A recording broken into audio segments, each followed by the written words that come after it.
President Biden today will continue his executive actions attack, this time signing broad-ranging directives on combating climate change. Bloomberg's Jennifer DeLuey covers energy and environmental policy, and she joins me now from D.C. Hey, Jennifer, it's great to have you on the show.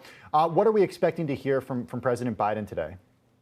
Well, the president is going to be signing a couple executive orders and at least one presidential memorandum that really lay out the next steps of his climate agenda and build on what he did last week. We're going to see him order federal agencies to purchase zero-emission power and automobiles, such as electric vehicles.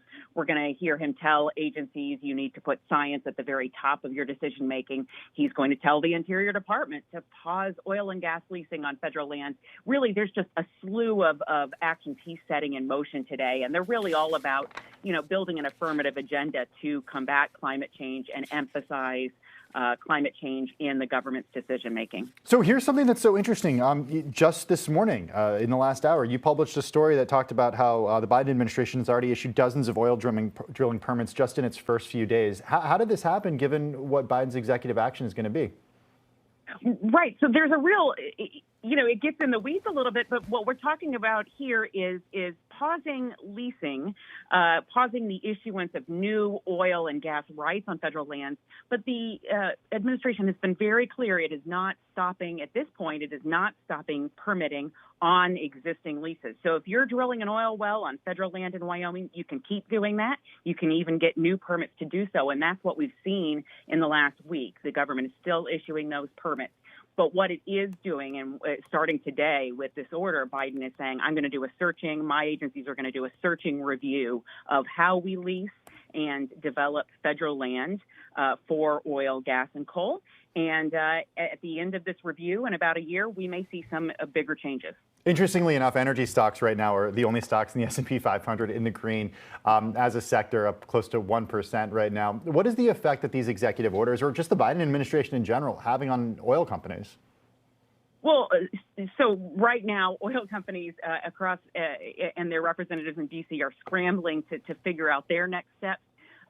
These are dramatic changes and truly a sea change from what we saw over the last 4 years, where President Trump really prioritized oil and gas development. So this is while the oil industry has been anticipating this and really was anticipating it all last year as they bought more leases in preparation for a possible Biden win. This is still a real threat to the bottom line of operations that are tied to U.S. federal lands. Certainly, anyone drilling on federal land in New Mexico is concerned about what will happen over the next 4 years and working to adapt to these changes. We're also expected to hear from John Kerry today, of course, former senator, former secretary of state, now climate czar. We're going to hear from Gina McCarthy as well. What do you expect them to talk about, Jennifer? Well, what we're hearing from John Kerry already, and which we expect to hear from him again in about 20 minutes, is that we're really, the nation is really starting to reengage globally in the climate change threat. What's happening today, part of what's happening today is a commitment to hold a climate summit with world leaders on Earth Day in April and begin developing a new, stronger carbon cutting pledge for the U.S. So that's something he's been talking about. He's been talking about the U.S. really dedicating some spending to that fight globally and supporting climate finance globally. So that's the kind of thing we expect to hear from John Kerry today. Gina McCarthy, of course, will continue to talk about how the Biden administration is pursuing a whole of government approach to the climate change fight. Jennifer, we are a week exactly into this new administration. How are these policies being received by environmentalists? What are you hearing? Mostly, environmentalists are happy. This is exactly what they expected and hoped for out of the Biden administration.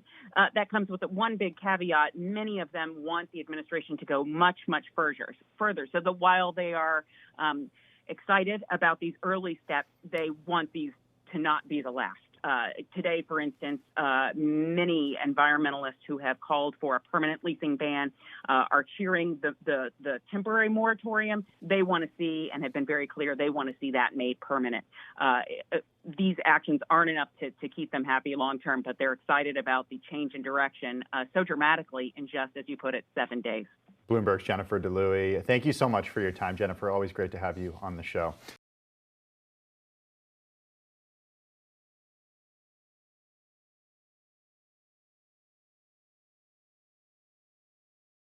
The biggest stories the moment they happen from around the globe. Subscribe to Bloomberg Quick Take now for insight in an instant.